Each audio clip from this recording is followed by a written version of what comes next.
Buenos días.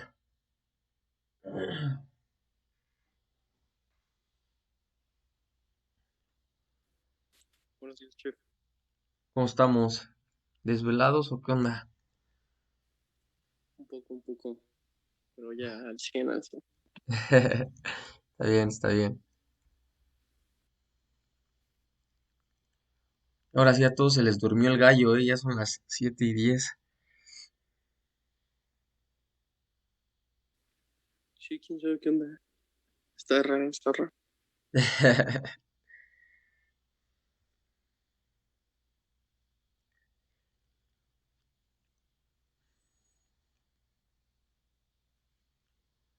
Bueno,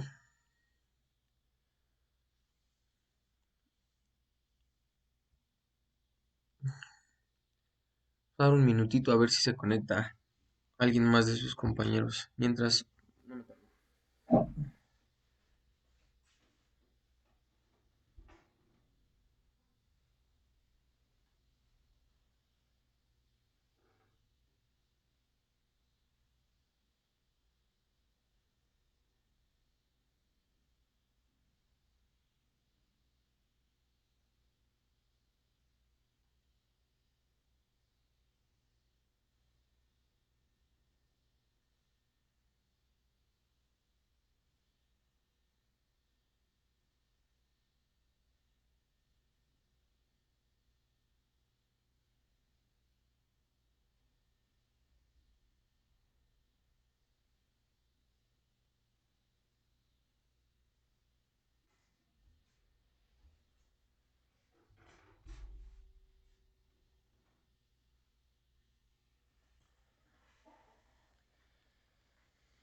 ya hasta se fue el Wandari.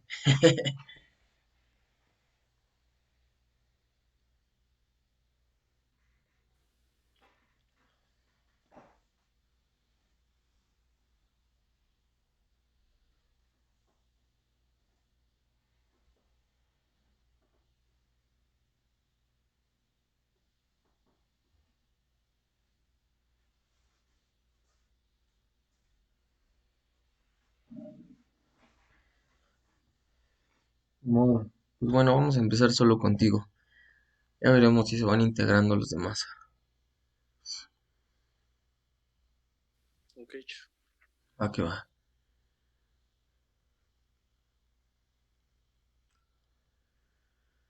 Ay, ay, ay.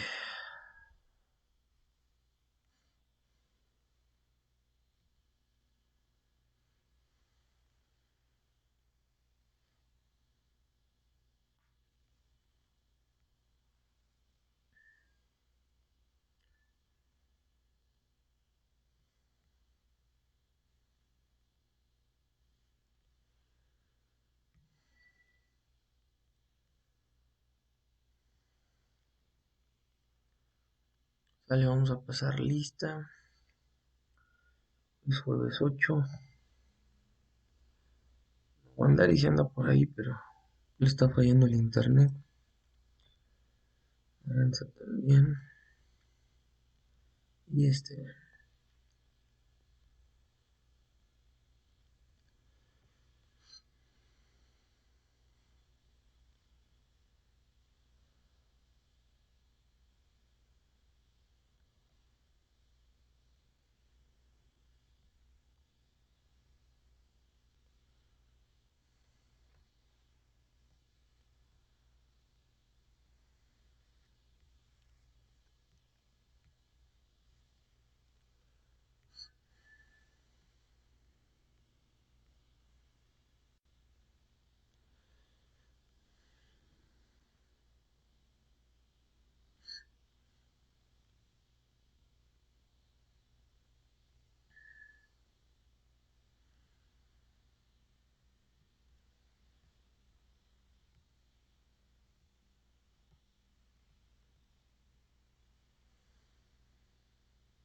bien,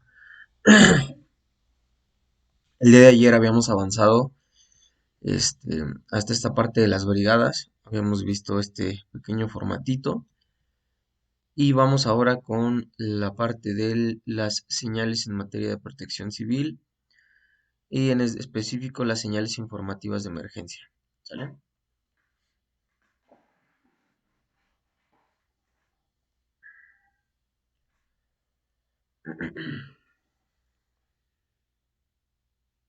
Muy bien.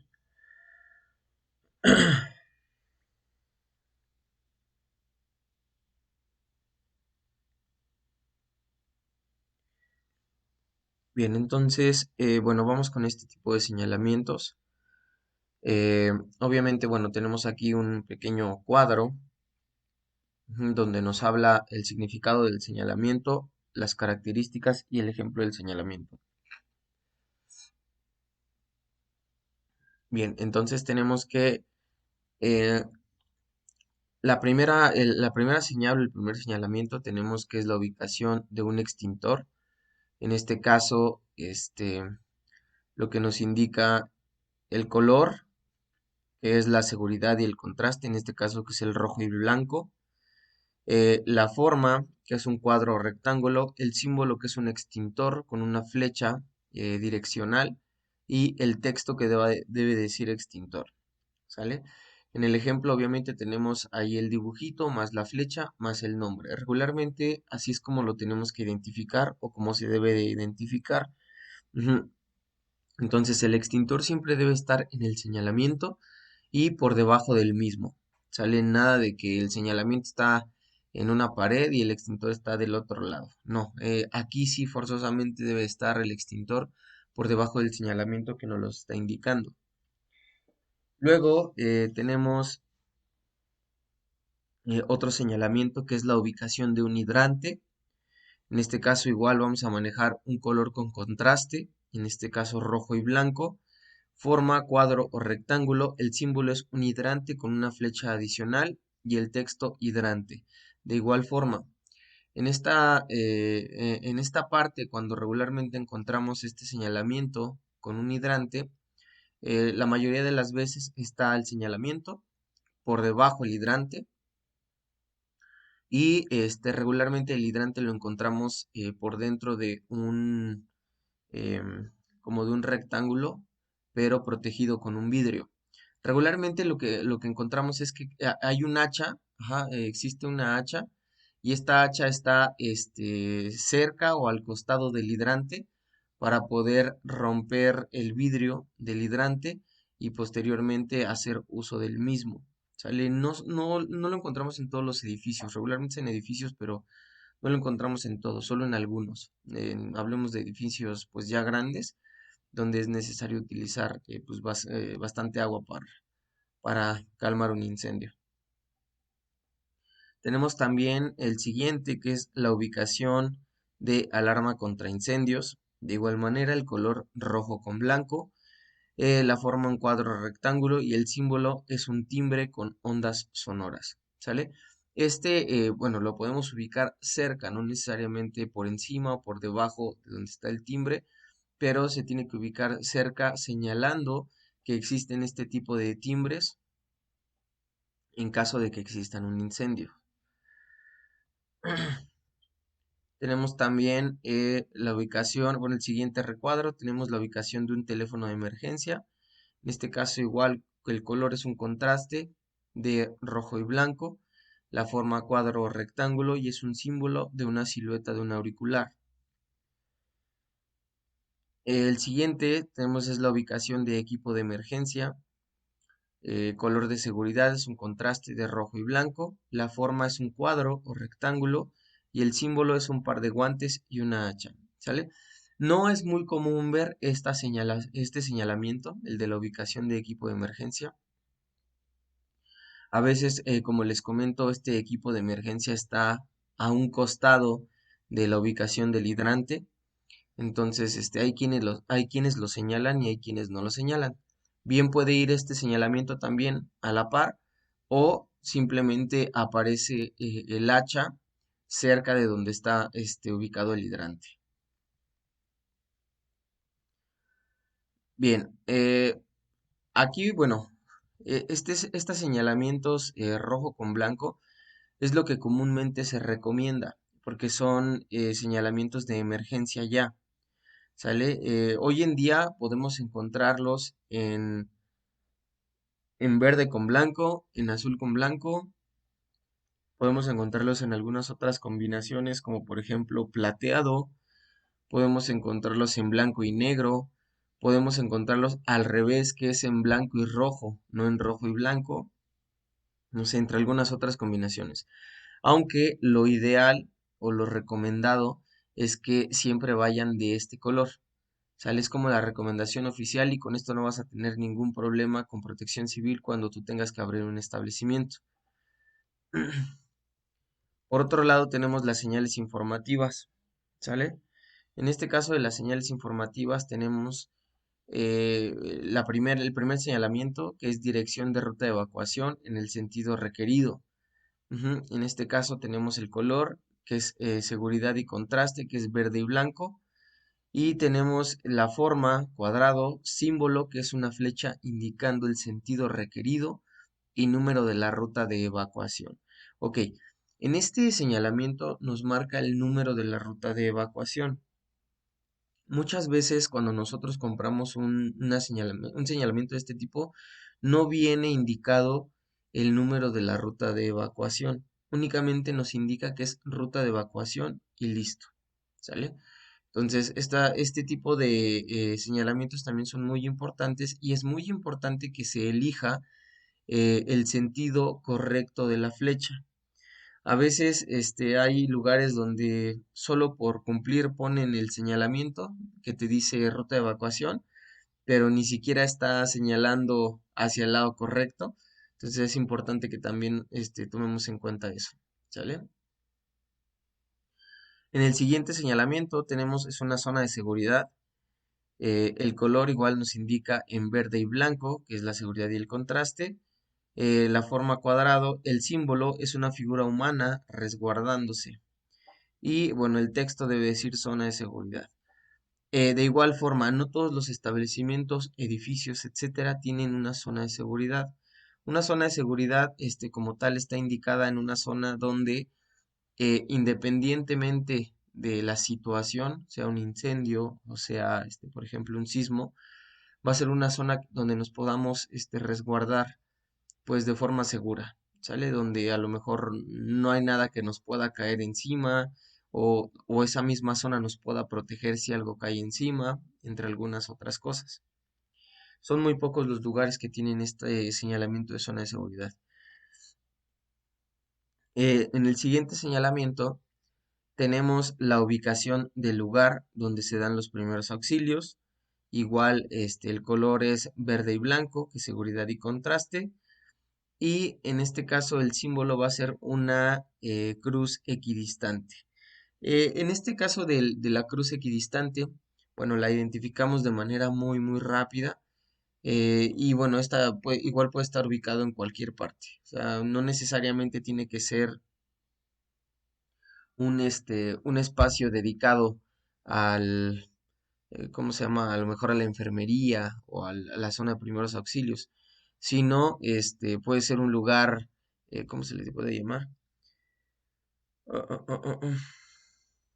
Bueno, un lugar en medio de a lo mejor de las oficinas o entre un pasillo donde a lo mejor se encuentre el botiquín y a lo mejor ahí se encuentra una zona de primeros auxilios.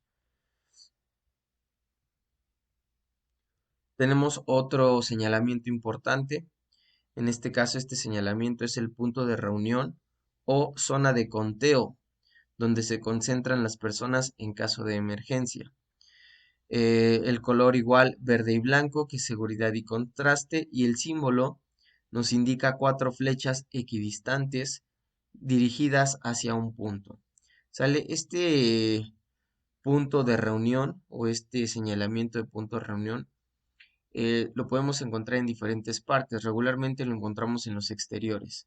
¿Sale? Lo encontramos en los exteriores, en zonas donde no pueda, o bueno, donde exista el menor peligro. Ajá, en zonas donde exista el menor peligro de, por ejemplo, si existe un derrumbe, puedan salir afectados, o no, no pasen cables de luz, donde no se puedan caer cables de luz, etcétera. O sea, en sí es un lugar donde la gente pueda salvaguardarse y la gente puede estar tranquila tras un siniestro, ¿vale?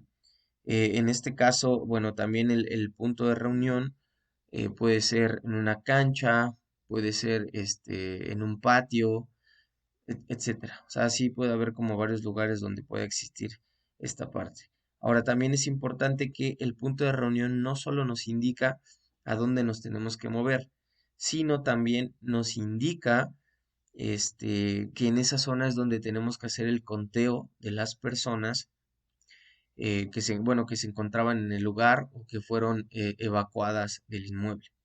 ¿Vale? Bien, tenemos otro señalamiento, que es la ubicación de una escalera de emergencia en el sentido requerido. En este caso lo vamos a encontrar igual en color verde y blanco, lo que nos indica seguridad y contraste, y el símbolo en este caso es una silueta humana avanzando hacia una salida que indica con una flecha direccional. ¿Sale? En este caso, la escalera de evacuación, o bueno, escalera de evacuación o también salida de emergencia, no necesariamente tiene que ser una escalera, ¿sale? Puede ser únicamente también la indicación del acceso de salida de emergencia. Tanto puede ser como una escalera como puede ser el acceso. El acceso, obviamente, pues te va a indicar ahí como una puertita y la dirección hacia la puerta. Pero en caso de ser escalera, te va a indicar el señalamiento si es una escalera hacia arriba o una escalera hacia abajo para poder tener la salida de emergencia. ¿Sale?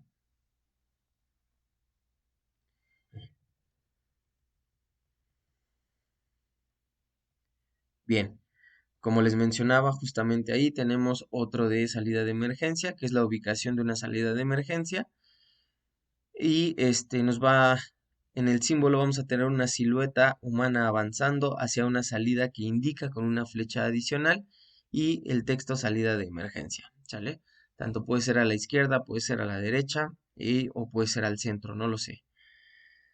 Después tenemos otros símbolos importantes que en este caso nos marca el lugar reservado para minusválidos, ajá, o en este caso personas con incapacidades, ¿sale? Por otro lado también tenemos el color que es azul blanco, en este caso ya no es verde sino es azul blanco y nos va el símbolo a decir una figura en una silla de ruedas, figura humana en una silla de ruedas. Bueno, lo vamos a poder encontrar en distintos lugares. Por ejemplo, lo vamos a ubicar en las rampas de emergencia, lo vamos a ubicar a lo mejor en un espacio de estacionamiento, lo vamos a ubicar en un espacio reservado, por ejemplo, adentro de un banco en una fila, este, lo vamos a encontrar, no sé, en una sala de espera, en un espacio específico, en un baño que es a lo mejor dirigido exclusivamente para estas personas, entre algunas otras cosas. O sea, este señalamiento lo vamos a encontrar en distintas partes. Luego tenemos otro señalamiento que nos indica la ubicación de escaleras en el sentido requerido. En este caso, igual los vamos a encontrar en azul y blanco. El símbolo nos va a mostrar la silueta de un tramo de escalera con una flecha en el sentido requerido. ¿Sale? Posteriormente, otro símbolo importante es la ubicación de una bocina que se usará en caso de emergencia. Tenemos igual en el color azul y blanco de contraste y seguridad y en el símbolo vamos a encontrar un megáfono con ondas sonoras. Siguiente señalamiento, vamos a encontrar la ubicación de una escalera eléctrica en sentido requerido. El color igual va a ser azul y blanco, que nos indica seguridad y contraste, y el símbolo, en este caso va a ser una escalera en el sentido requerido con una figura humana sobre ella. Y finalmente tenemos un símbolo que nos ubica o si nos manda la ubicación de un módulo de información. En este caso también lo vamos a encontrar en azul y blanco y el símbolo va a ser el signo de interrogación de cierre. ¿Sale? Ok. Si nos damos cuenta, hay distintos tipos de señalamientos. Que al final de cuentas, digo, todos son importantes, pero algunos de ellos creo que no los conocemos o algunos de ellos no los ubicamos porque no los hay en todos lados. Son raros los establecimientos que en realidad tienen todos este tipo de señalamientos. Hay establecimientos que únicamente cumplen y tienen como los básicos, que son los de emergencia, en este caso que son los de aquí arriba, ¿sale? Estos son como básicos, esto sí es necesario que los tenga el establecimiento. Posteriormente tenemos los símbolos informativos. Estos símbolos informativos también son básicos, principalmente porque son símbolos que te van a indicar qué tienes que hacer, por ejemplo, en caso de emergencia o qué tienes que seguir en caso de una emergencia. Y posteriormente estos otros símbolos que igual también son informativos, pero es más como para señalar que existe una zona de, ¿sale? O sea, una zona de información, aquí hay una escalera enfrente, hay una escalera allá atrás, este lugar es para discapacitados, no lo sé, ¿sale? Por otro lado, también tenemos otro señalamiento de este lado, que es la presencia del personal de vigilancia, y es el símbolo de un guardia. Por otro lado, vamos a empezar también con otro tipo de señalamientos preventivos. En este caso, por ejemplo, este que es el de piso resbaloso, que está con color amarillo y negro, y el símbolo es una figura humana deslizándose en color negro. Ok, este tipo de señalamientos ya no es tan comunes encontrarlos, o sea, sí los encontramos en ciertas zonas, pero bueno, desde hace unos años para acá este señalamiento se indica portátil, o sea, de forma portátil. La zona donde se encuentre trabajando el personal de limpieza únicamente pone su señalamiento y bueno, uno ya se da cuenta que no tiene que pisar justamente en esa zona. ¿sale? Pero ya no es como que esté muy fijo en algún lugar.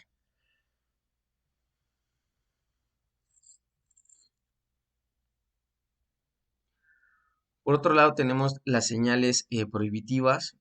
En este caso de las señales prohibitivas, primero tenemos el prohibido fumar, que nos indica con rojo y blanco, y es un símbolo de un cigarro encendido en color negro. También tenemos no encender fuego, en este caso también nos indica en el color rojo y blanco, y la forma es un círculo con una diagonal y tiene un cerillo encendido de color negro. Tenemos también otro símbolo que es no utilice el elevador en caso de incendio o de sismo. Igual nos indica en color rojo. El símbolo es un elevador en color negro que nos dice que no se utilice en caso de sismo o de incendio. Otro señalamiento es prohibido el paso. En este caso también nos lo indica en rojo y blanco. Y el símbolo es una silueta humana de pie en color negro.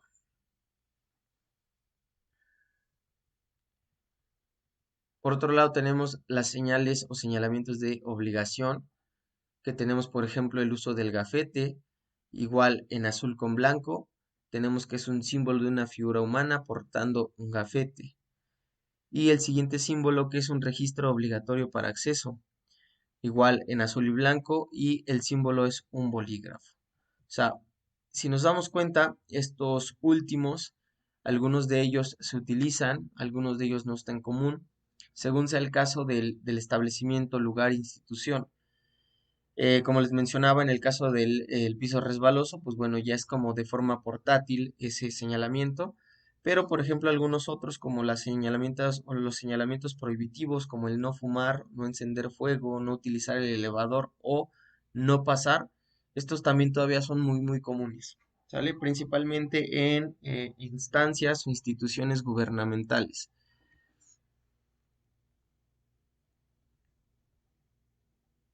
Bien, vamos con esta parte que es el equipo de seguridad. Tenemos que el levantamiento arquitectónico a nivel croquis, esto se hace con el propósito de determinar la distribución de espacios y la ubicación del equipo de seguridad.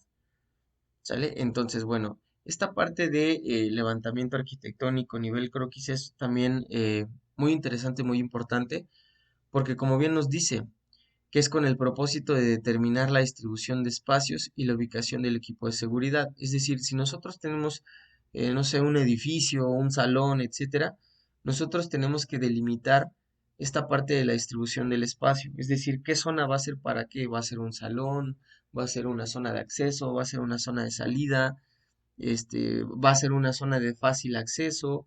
¿Qué sucede? Una vez que nosotros hayamos determinado los espacios o delimitado los espacios correctos, este, vamos a ubicar el equipo de seguridad de manera estratégica para que las personas o las brigadas de seguridad o emergencia puedan encontrar este material de forma rápida y puedan tener un fácil acceso. Luego tenemos la programación de visitas o recorridos a las instalaciones. En este caso nos dice que con el objeto de determinar puntos o áreas vulnerables a los que se está expuesta la instalación, en este caso diagnóstico de riesgos, se realiza un análisis exhaustivo de las condiciones del inmueble y características de construcción. ¿Sale? Entonces, vamos a tener que una vez que nosotros realizamos un análisis de las instalaciones o se realiza un análisis de las instalaciones, en este caso del edificio, del local, de lo que sea, nosotros vamos a encontrar o determinar los puntos o áreas vulnerables, ¿sale? Y en base a ello, aquí hay dos opciones, o se tiene más cuidado o simplemente se trabaja en ello para que se pueda resolver y podamos tener menos problemas a futuro. Luego tenemos la determinación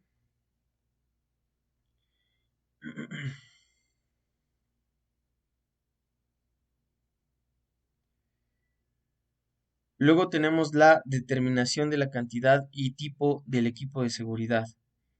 Tenemos que, en función a la detección de riesgos, se debe seleccionar el equipo idóneo en las cantidades necesarias. Asimismo, debe mantenerse en condiciones óptimas dicho equipo.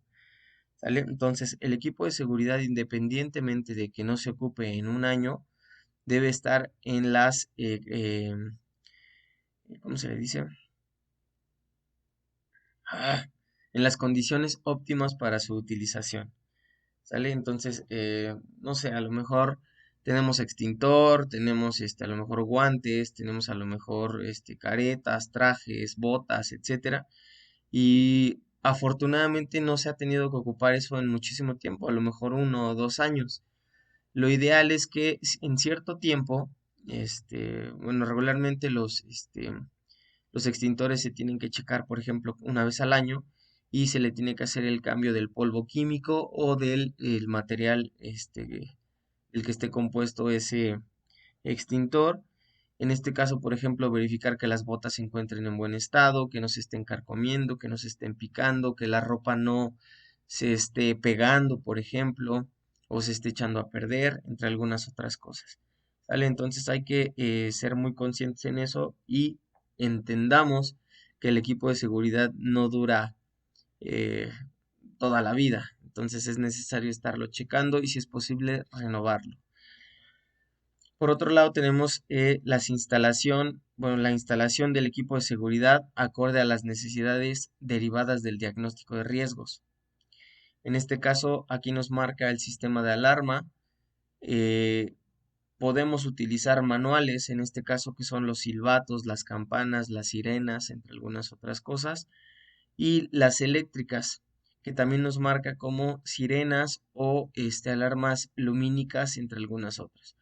Mencionaba también sirenas en la parte manual porque hay sirenas manuales que tienen como una manivela y al momento que tú la giras, obviamente la sirena suena, ¿sale? Pero también hay sirenas eléctricas donde de manera, pues es como si fueras, tocas el timbre y pues bueno, empieza a sonar la sirena, ¿no? Por otro lado tenemos el equipo para control y combate de incendios, en este caso que son los extintores adecuados para cada tipo de fuego. Y la red de hidrantes del establecimiento. Lo que les mencionaba, va a depender de la capacidad o del tamaño del establecimiento, la red de hidrante que vamos a tener. Tenemos también los detectores de humo y detectores de calor, los aspersores de agua o de gas, si se requiere, y las tomas de agua. También los que son muy importantes son los detectores de humo y de calor.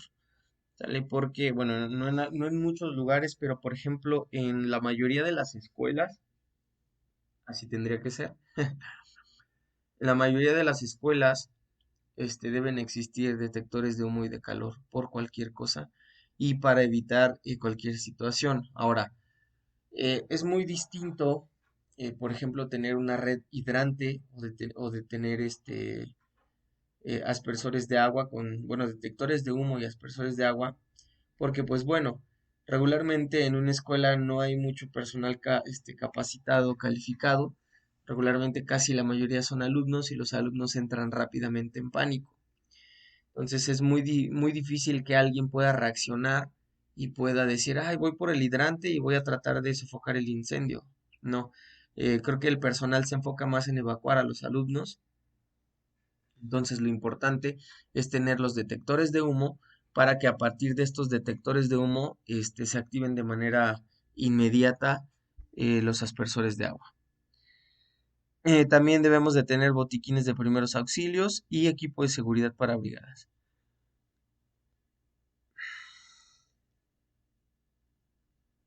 Bien, hablando específicamente del botiquín de primeros auxilios, vamos a encontrar que existen diferentes tipos de botiquines. Vamos a encontrar que existe un portátil y un fijo.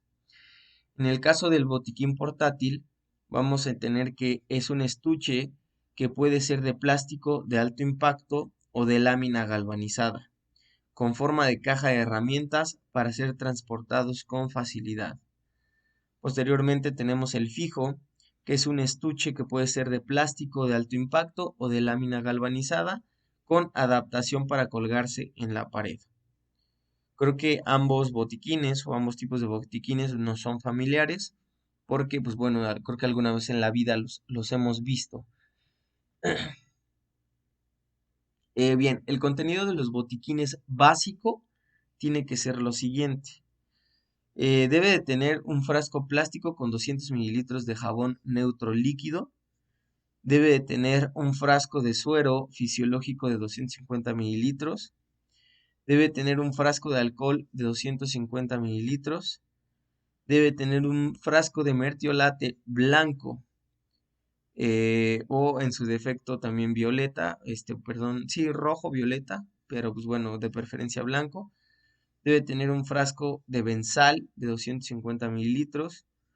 Debe tener un frasco de gotas de colorio. Debe tener ligaduras. Debe de tener 10 sobres de algodón esterilizado. 10 sobres de gasas esterilizadas chicas y 10 sobres de gasas esterilizadas grandes. De igual manera, debe de tener 4 vendas triangulares tipo Sharpa. Debe tener 3 vendas elásticas de 10 centímetros de ancho, 4 vendas elásticas de 5 centímetros de ancho y 2 vendas elásticas de 20 centímetros de ancho. Una venda elástica de 30 centímetros de ancho, 2 rollos de cinta adhesiva de 1 centímetro de ancho, una tijera curva de punta roma, una tijera recta de punta roma, 50 batelenguas, 50 aplicadores, 12 seguros metálicos, en este caso alfileres, un termómetro oral, un frasco de sales de amoníaco, un Detrost X, ese sí no sé qué sea, pero bueno, ahorita les digo, un frasco de gilocaína al 2%, un frasco de gilocaína al 10% y un frasco de glucosa al 50%. 40 comprimidos de ácido acetilsalicílico de 5 gramos, en este caso que es aspirina. 30 comprimidos de butiliocina, en este caso de 10 gramos, que es la buscapina. Un frasco de tabletas de dipirona. 2 jeringas de 10 centímetros cúbicos. Juego de 6 cánulas crofaríngeas. Se me dificultó un poquito la pronunciación. Una crema First Aid, 2 lámparas de bolsillo, una pinza Kelly recta, 2 clamps umbiciliares, 2 cánulas de respiración de boca a boca, 3 vendas de gasa de 10 centímetros, una caja de curitas, 4 parches para ojos, 2 vendas de gasa de 15 centímetros, un aspirador de perilla, un ambúmeda, una mascarilla número 5, una bolsa de reservorio, 10 esponjas de 4x4, 2 frascos de Artán de 500 mililitros, 2 frascos de suero fisiológico de 500 mililitros, 2 frascos de glucosa al 5% de 500 mililitros, 4 apocitos estériles, un collarín cervical chico, un collarín cervical grande y un juego de férulas neumáticas. Si nos damos cuenta, en realidad, esto es como lo básico que debe de tener todo este botiquín de primeros auxilios. Que de hecho, nosotros cuando hablamos de botiquín de primeros auxilios, nos conformamos con lo básico de lo básico de lo básico. O sea, estamos hablando de que es contener alcohol, mertiolate, gasas, curitas, agua oxigenada, a lo mejor, no sé, se me ocurre alguna pomada o algo por el estilo. Nos damos, bueno, y lo básico, ¿no? Aspirinas, nos damos como por bien servidos de que ya tenemos un botiquín de primeros auxilios, cuando en realidad son más cosas las que debemos de tener en el botiquín de primeros auxilios. ¿Sale? Entonces es importante que tomemos nota sobre esto porque cuando hablamos de un establecimiento más grande, esto es como lo básico que debemos tener en nuestro botiquín. ¿Sale? Bien, entonces tenemos dentro de las recomendaciones generales del botiquín, tenemos que el botiquín debe ser manejado por personas adiestradas en la aplicación de primeros auxilios. El botiquín debe mantenerse completo y en buenas condiciones. Los medicamentos deben ser controlados y administrados mediante la aprobación de un médico. Y los medicamentos deben revisarse periódicamente y sustituirse al vencimiento de la fecha de caducidad indicada en el empaque. ¿Sale? Esto también es muy importante. O sea, vamos a tener nuestro botiquín súper bien, ¿cómo se le dice? Compuesto, pero, bueno, a lo mejor no se ocupa en un año o 2 años. Entonces es importante que también verifiquemos que el medicamento se encuentra en buenas condiciones y que, obviamente, pues se puede utilizar, si no en su defecto. Tendríamos que hacer el reemplazo de algunas cosas o algunos medicamentos que a lo mejor ya cumplieron con su tiempo de caducidad.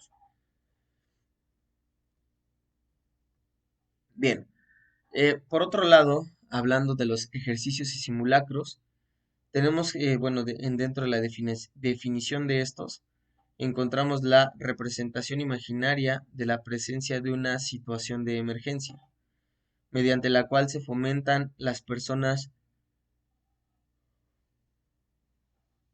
perdón, mediante la cual se fomenta en las personas la adopción de conductas de autoprotección y autopreparación y se pone a prueba la capacidad de respuesta, en este caso las brigadas de protección civil. Dentro de la clasificación, bueno, vamos a dejarle hasta aquí, chicos, y los veo de regreso en 10 minutitos, ¿sale?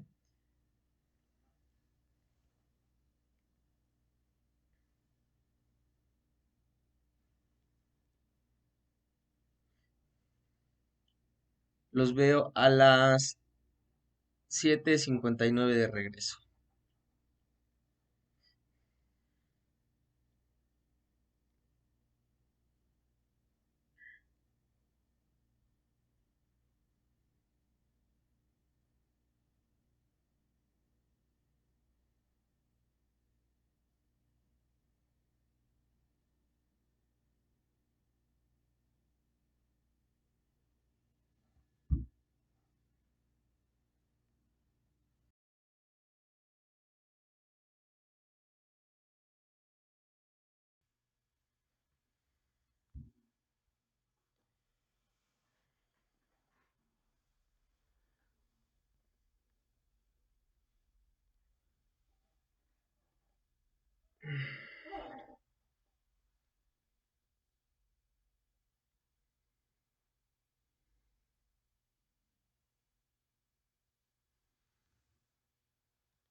Bien, vamos a seguir donde nos habíamos quedado, chicos.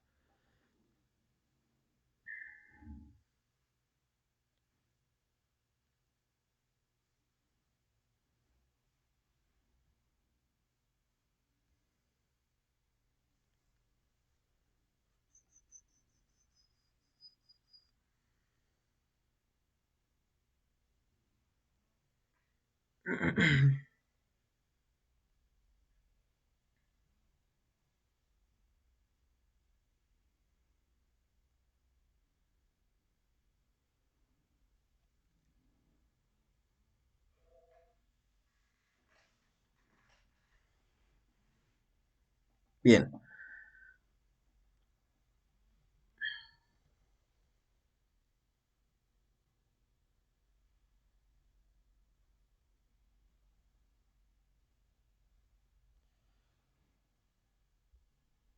bien, entonces retomando desde esa parte de ejercicios y simulacros, tenemos que, bueno, la definición es una representación imaginaria de la presencia de una situación de emergencia, mediante la cual se fomentan las personas la adopción de conductas de autoprotección y autopreparación, y se pone a prueba la capacidad de respuesta de las brigadas de protección civil. ¿Vale? Entonces vamos a tener que, como tal, es una representación. Únicamente la parte de ejercicios simulacros va a ser la representación de lo que podría suceder en caso de. Ahora, esta representación tiene que ser lo más adecuada en tiempo real, por así llamarlo, o en un escenario real de lo que pudiera suceder.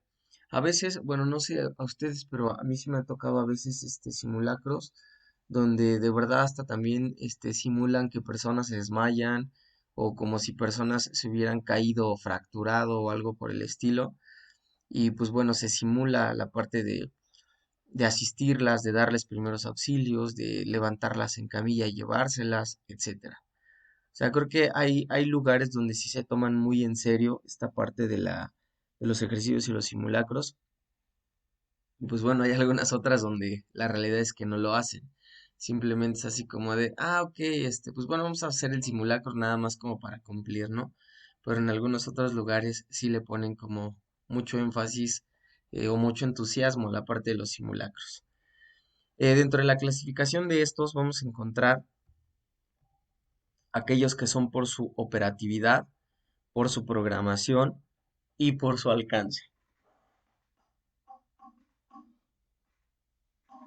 El primero de ellos, en este caso, que es por su operatividad, tenemos aquellos que son ejercicios de gabinete o simulacros de campo. En este caso, mm, déjenme nada más definir bien. Yo tengo una idea de lo que es ejercicios de gabinete, pero ejercicios de gabinete.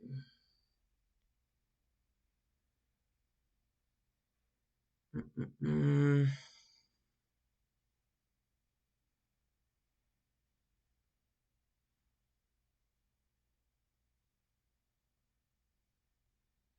Ok, bueno, específicamente, digo, bueno, se los leo.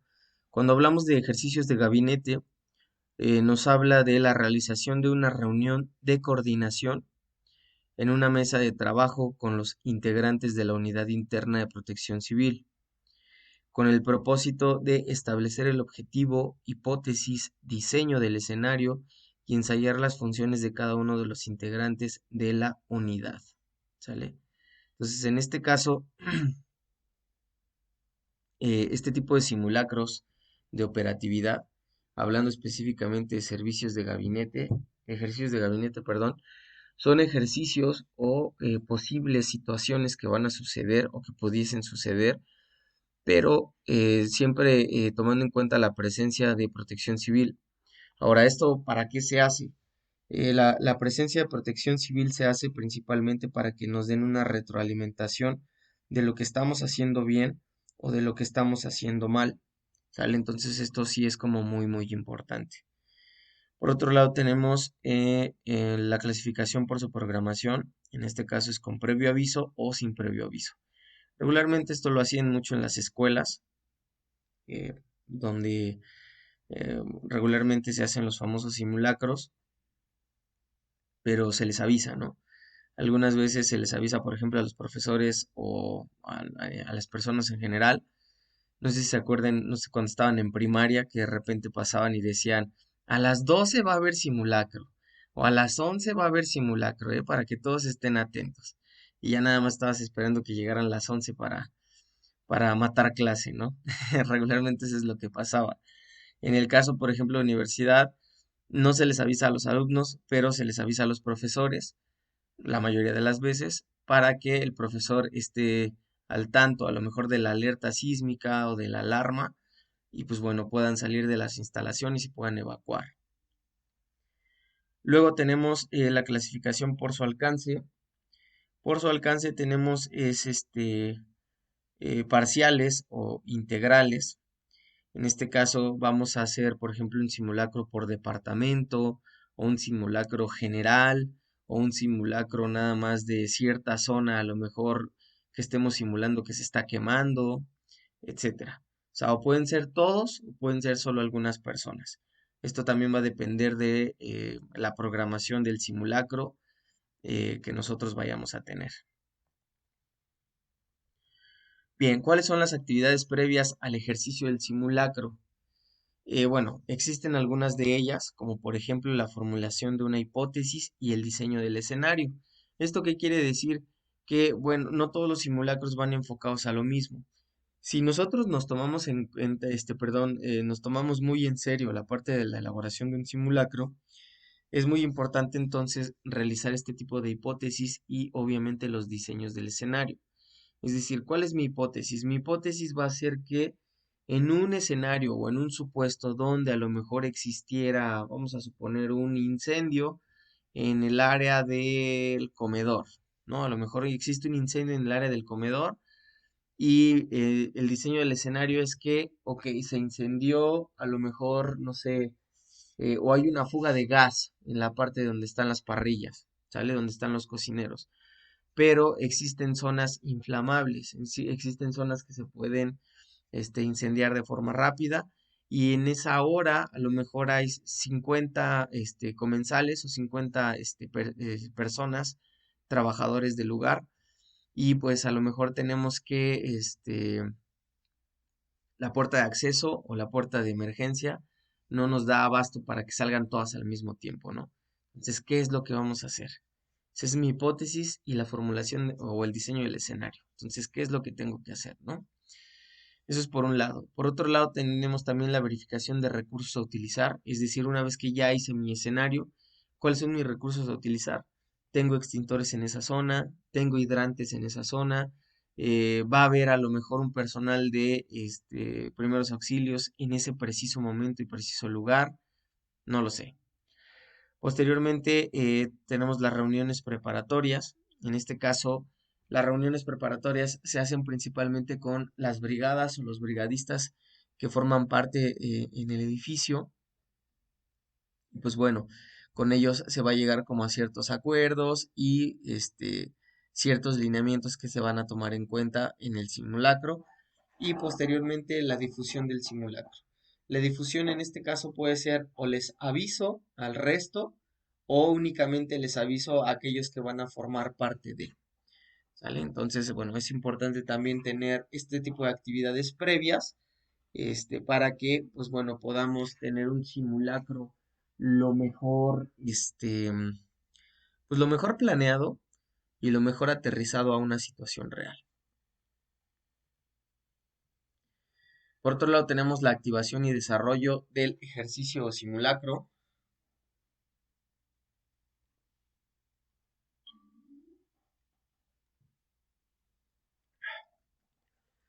En este caso tenemos que es la toma de tiempo de realización del ejercicio o simulacro. En este caso lo que es el cronometraje. También en esto es muy importante, principalmente cuando se trata de la evacuación de un edificio. A veces, bueno, hay puntos que son igual como medulares. Por ejemplo, el extinguir el fuego también tiene como su tiempo específico, porque si no, una vez de cierto tiempo el fuego se propaga. pero por ejemplo en el caso de la evacuación, eso sí es muy, muy, muy importante. No recuerdo cuánto es lo que se debe de tomar, pero son pocos minutos, creo que si acaso son 3 minutos o algo por el estilo. No recuerdo muy bien cuánto es el tiempo de evacuación. A ver, denme chance. Investigo de volada. Mm,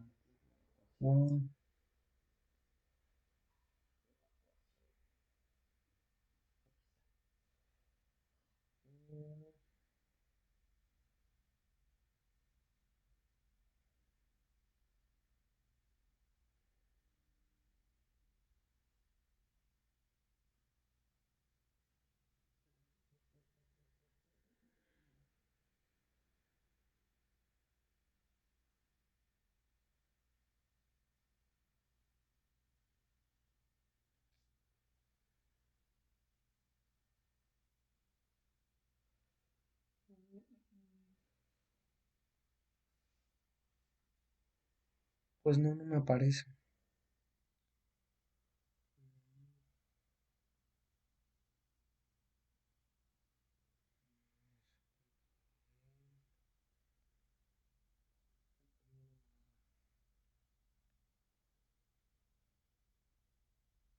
Bueno, no, no, no me lo da. Me aparecen manuales muy grandes, pero es ahorita ponerme a leer todo el manual, entonces mejor lo investigo y se los digo la siguiente clase. O más tarde. Bueno, entonces en este caso también se tiene que respetar o se tiene que cronometrar el tiempo de evacuación, dado que es muy importante. ¿Por qué? Porque un sismo no te dura más de 5 minutos, o sea, yo creo que te dura como unos 4 minutos, 3 minutos aproximadamente. Entonces lo importante es que la evacuación sea en tiempo récord, o sea, de verdad tenemos que evacuar, pero sí de volada.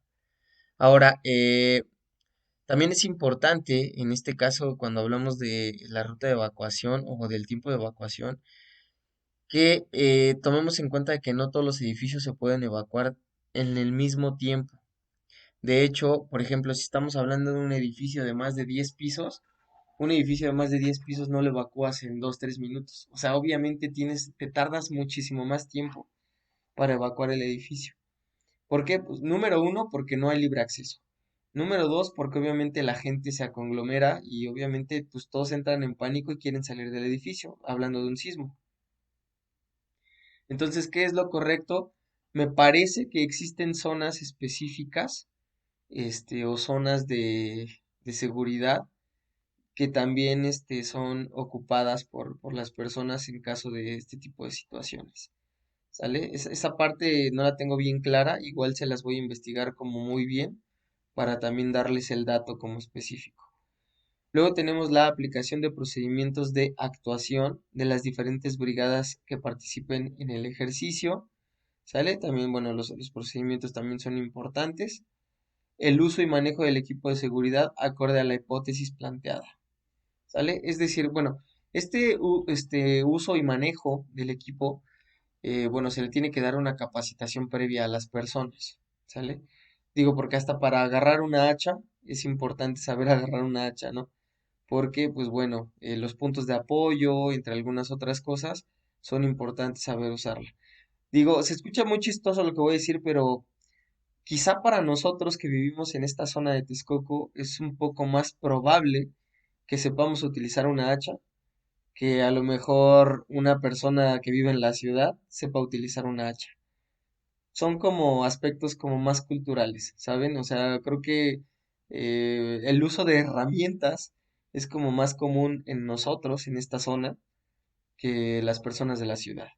Entonces, también es importante capacitar a las personas de, por ejemplo, de la ciudad a utilizar cualquier tipo de herramienta. En este caso, bueno, para el ejercicio de un simulacro o bien en un caso real. Luego tenemos la evaluación del simulacro. Tenemos que la definición de criterios específicos y globales de la evaluación. Por otro lado, tenemos el diseño de las hojas o cuestionarios de evaluación, la selección de evaluadores,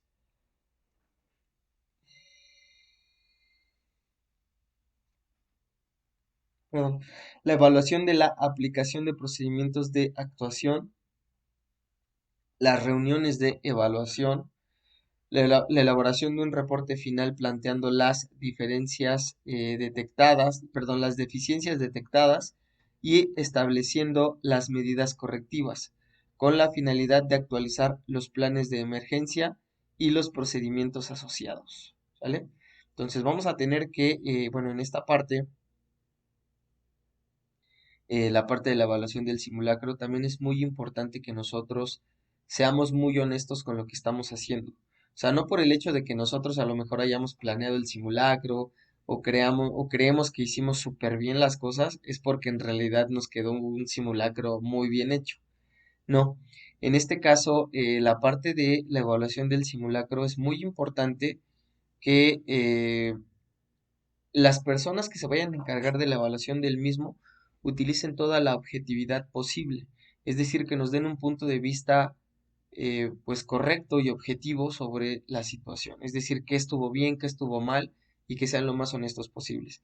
Es por eso que casi siempre cuando se elabora o se lleva a cabo un simulacro, número uno, la recomendación es invitar a Protección Civil o a los bomberos o número dos, invitar a una persona calificada en primeros auxilios o bien en este tipo de situaciones para que ellos sean los evaluadores de, pues sí, de nuestro simulacro.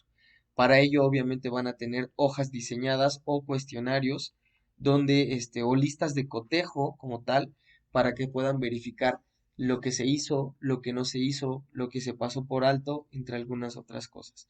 En base a ello, una vez, bueno, se hace la evaluación y posteriormente se hace la retroalimentación de la situación para ver en qué podemos mejorar o si vamos por el buen camino en el caso este, de los simulacros.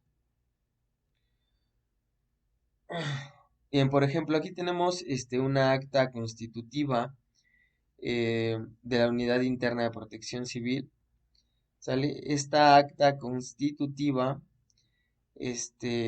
nos va, es como, ¿cómo les explico?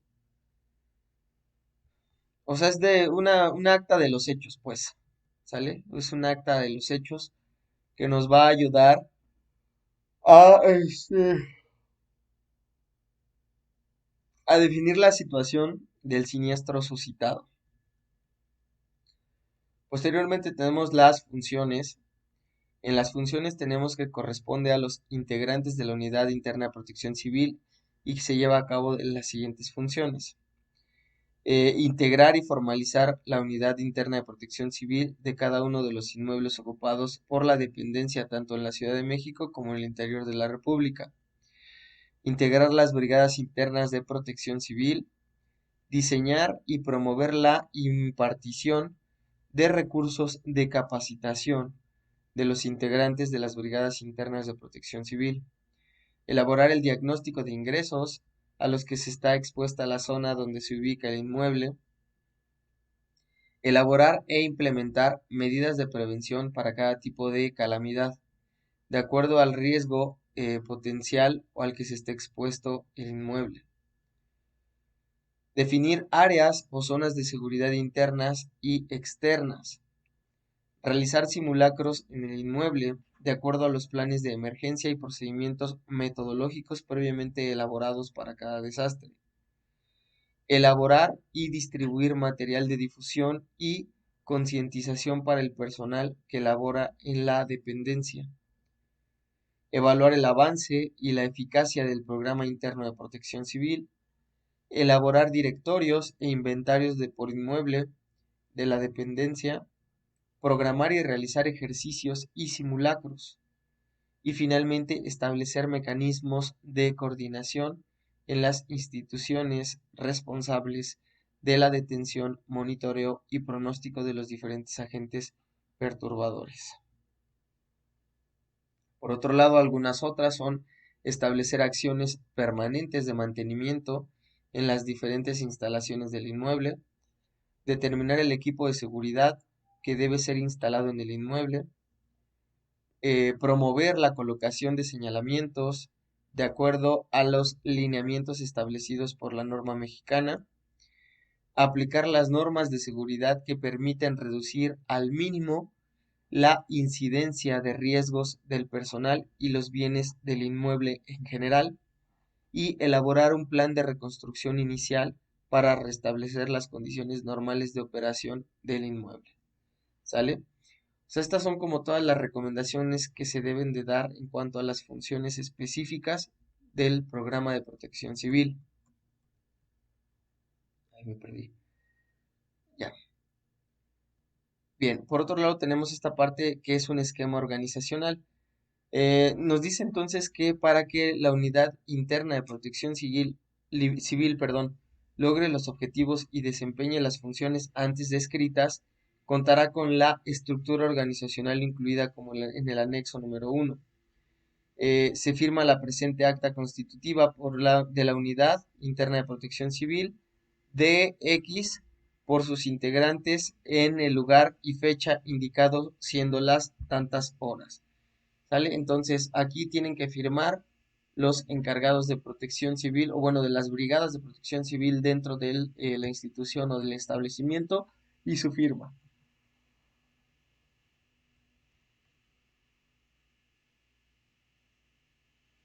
Aquí tenemos la guía o el instructivo como tal para el llenado de una acta constitutiva de la Unidad Interna de Protección Civil. Número 1, tenemos el anotar la denominación de la unidad administrativa correspondiente. Número 2, anotar la hora en que se inicia la reunión de constitución de la unidad interna. Número 3, anotar el nombre del día que cursa en el momento de la constitución de la unidad interna. Número 4, anotar el mes que cursa el momento de la constitución de la unidad interna. Número 5, anotar el número del año que se cursa al momento de la constitución de la unidad interna. Número 6, el IDEM al punto número 1. Número 7, anotar el domicilio de ubicación del inmueble ocupado por la unidad administrativa en la que se constituyó la unidad interna. Número 8, anotar los nombres y cargos de las personas que integran la unidad interna. Número 9, anotar la denominación de dependencia responsable de la constitución de la unidad interna. Y número 10, anotar el nombre de la dependencia u organismo que corresponda. En este caso también en el número 11 tenemos o se debe anotar el nombre y cargo de funcionario al que corresponda desempeñar alguna función dentro de la unidad interna. Número 12, anotar la denominación del cargo que le corresponda desempeñar al funcionario dentro de la unidad interna. Número 13, el ídem del punto 11. Número 14, el ídem del punto 12. Número 15, anexar el organigrama estructural de la unidad interna. Número 16, el ídem al punto 1. Número 17, anotar la hora de terminación de reunión de constitución de la unidad interna. Y número 18, anotar el nombre y cargo correspondiente a las funciones específicas dentro de la unidad interna, dejando un espacio considerable para que todos los integrantes de la misma puedan asentar su firma. ¿Sale?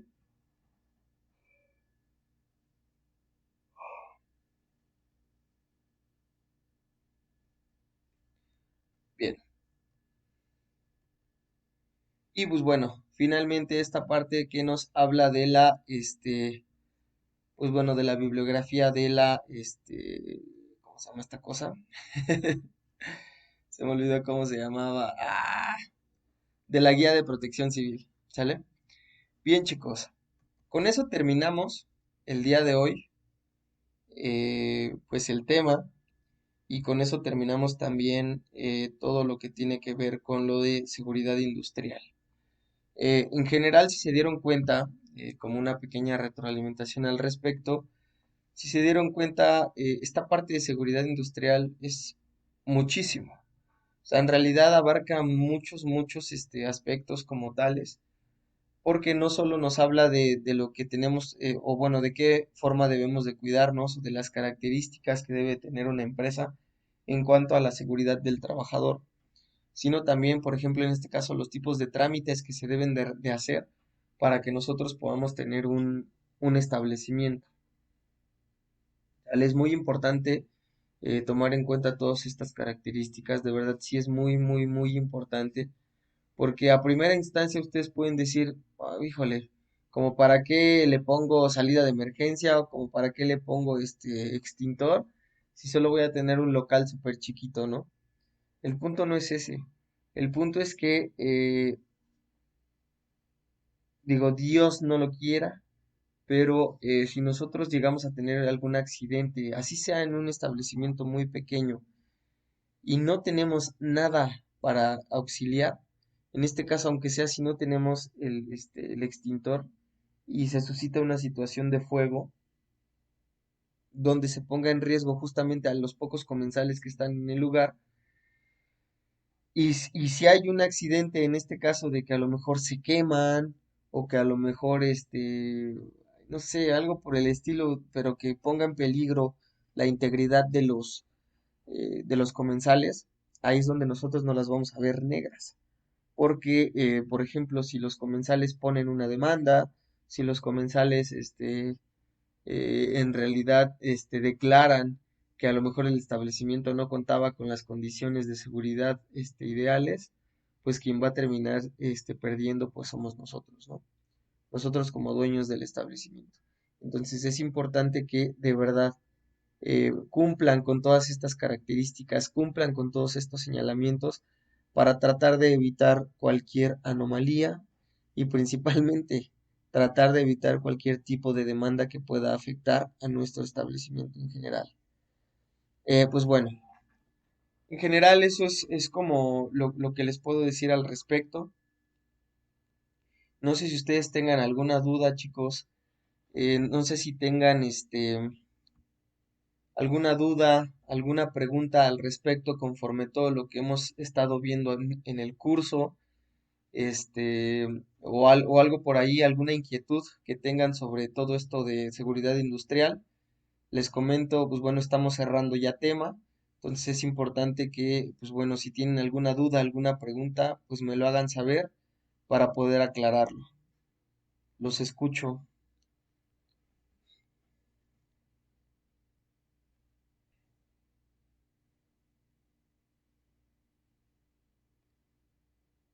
¿O todo está bien, chicos? ¿No tienen ninguna duda al respecto?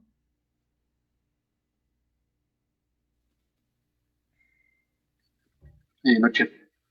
Perfecto. Pues bueno, creo que se trató de aclarar lo más posible. Creo que tratamos de, pues dar los mayores ejemplos posibles. Me enfoqué mucho en dar muchos ejemplos. Digo, a lo mejor algunos de ellos muy básicos, pero bueno, algunos otros también traté como de, traté como de ser un poco más, ir más a fondo, más allá de, ¿no? Pero bueno, les comento entonces lo mismo que les comenté el día de ayer, para los que todavía no entraban a la clase el día de ayer. La siguiente semana su examen va a ser un caso práctico, chicos, para que por favor se pongan a investigar o se pongan a hacer una previa de su examen y tengan información necesaria para la realización de su caso práctico. En este caso, su caso práctico va a estar enfocado en lo que es la realización o puesta en marcha de una, se podría llamar de esta forma, de una microempresa, ujú, en la cual ustedes tienen que crearla pues, casi casi de pies a cabeza. En este caso, no nos vamos a enfocar ni en la misión, ni en la visión, ni cosas de ese tipo que son administrativas, sino nos vamos a enfocar desde el punto de vista de la seguridad industrial. ¿Qué quiere decir esto? En pocas palabras, ustedes me tienen que crear un pequeño manual, ujú, de seguridad industrial. En este caso me van a hablar de señalamientos, me van a hablar, por ejemplo, en este caso ustedes van a hablar de alimentos y bebidas, porque somos de restaurantería. Me van a hablar a lo mejor del el uso o el manejo de los alimentos. En este caso, por ejemplo, no sé, se me ocurre, por ejemplo, la parte de la contaminación, qué es lo que tienen que hacer ustedes, cuál es la vestimenta que tienen que utilizar. Por ejemplo, si es en el caso de panadería, cuál es la vestimenta que tiene que utilizar el personal que está dentro de el área de producción, no sé, entre algunas otras cosas. Por ejemplo, vuelvo a repetir, la parte de manipulación, el manual, la conservación de los alimentos. En este caso, si nosotros vamos a utilizar hornos, qué tipos de hornos vamos a usar, si vamos a utilizar o va a existir tubería, de qué tamaño va a estar el tamaño de mi planta o de mi panadería, por así llamarlo. Va a haber tuberías, va a haber tuberías de agua, va a haber tuberías de gas, etcétera, etcétera, etcétera, etcétera. ¿Sale? O sea, son bastantes puntos importantes que se deben de tomar en cuenta, pero desde su perspectiva es importante que vayan realizando una investigación previa. Digo, les estoy avisando que hagan este tipo de investigación para que yo no los agarre de bajada el día del examen y me entreguen cualquier cosa, ¿sale? Entonces, si ustedes ya tienen como una investigación previa, tienen ya información necesaria, entonces ya nada más va a ser importante que junten como esa información, le den forma a esa información, le den interpretación, la acomoden, puedan ilustrar y obviamente puedan cumplir con los requerimientos específicos del examen. ¿Sale? Entonces, porque en este caso, vuelvo a repetir, va a ser un examen de caso práctico. No sé si tengan alguna pregunta o alguna duda.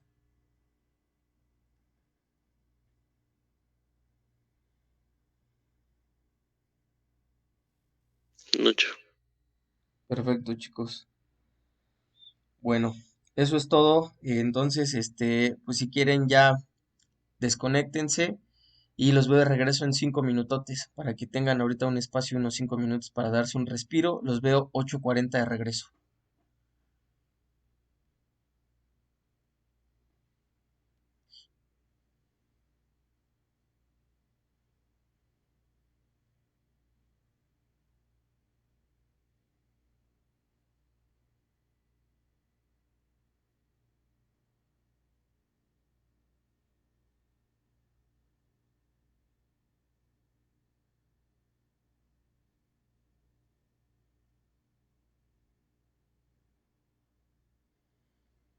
Sale, los veo de regreso 8:40, chicos.